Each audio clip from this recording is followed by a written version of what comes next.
ಈಗಾಗಲೇ ಆಗಮಿಸಿರ್ತಕ್ಕಂಥ ಸನ್ಮಾನ್ಯ ಒಂದು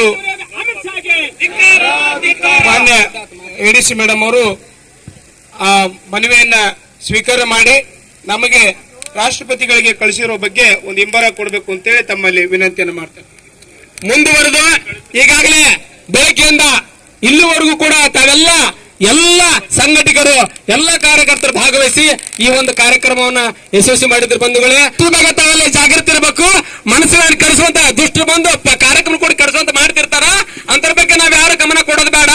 ಏನದು ಗಟ್ಟಿಯಾಗಿ ನಮ್ಮ ಹೋರಾಟ ಅದ, ಆ ಹೋರಾಟವನ್ನ ಮುಂದುವರ್ಸೋಣ ಹಾಗೆ ಅಂತಕ್ಕಂಥ ಮಾತನ್ನ ಹೇಳ್ತಾ, ಬಂಧುಗಳೇ ಇವತ್ತು ತಾವ ತಿಳ್ಕೊರಿ, ಅಮಿತ್ ಶಾ ಆಗಿರ್ಬೋದು, ಇವತ್ತು ಈ ಬಿಜೆಪಿ ಸರ್ಕಾರ RSS ನ ಮುಖವಾಣಿಯಾಗಿ ಕೆಲಸ ಮಾಡ್ತಾ ಇದೆ.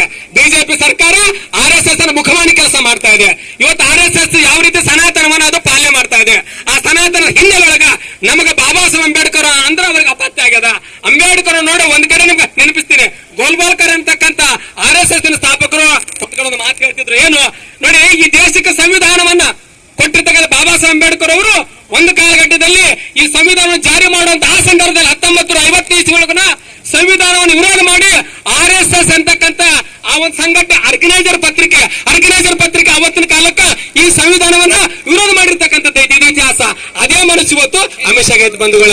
ಅದ್ರ ಜೊತೆಗೆ ಇನ್ನೊಂದು ನೆನಪಿಸ್ತೀನಿ, ಇವರೆಲ್ಲ ಹೇಳ್ತಾರ ಬ್ರಿಟಿಷರೇ ನೀವು ಹಿಂದುಳಿದ ವರ್ಗದವರಿಗೆ ಜನರಿಗೆ ಸಮಾನತೆ ಕೊಡ್ತೀವಿ ಅನ್ನೋದ್ರೆ ಅಂತ ಸ್ವಾತಂತ್ರ್ಯ ನಮಗೆ ಬೇಡ.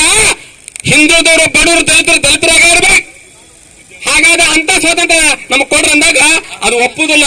ಇದು ಇತಿಹಾಸನ ಮರೆತವರು ಇತಿಹಾಸನ ಶಿಕ್ಷಿಸಲಾರಂತ ಬಾಬಾ ಸಾಹೇಬ್ ಅಂಬೇಡ್ಕರ್ ಒಂದ್ ಕಡೆ ಒಂದು ಮಾತು ಹೇಳಿದ್ರು. ಇದು ಇತಿಹಾಸ ಬಂಧುಗಳೇ, ನಮ್ಮಲ್ಲಿರ್ತಕ್ಕಂಥ ಕೆಲವು ಸಣ್ಣ ಪುಟ್ಟ ಏನಾದ್ರೂ ಸರಿ ಮಾಡ್ಕೊಂಡು ನಮಗ್ ಗುರಿ ಇರಬೇಕು.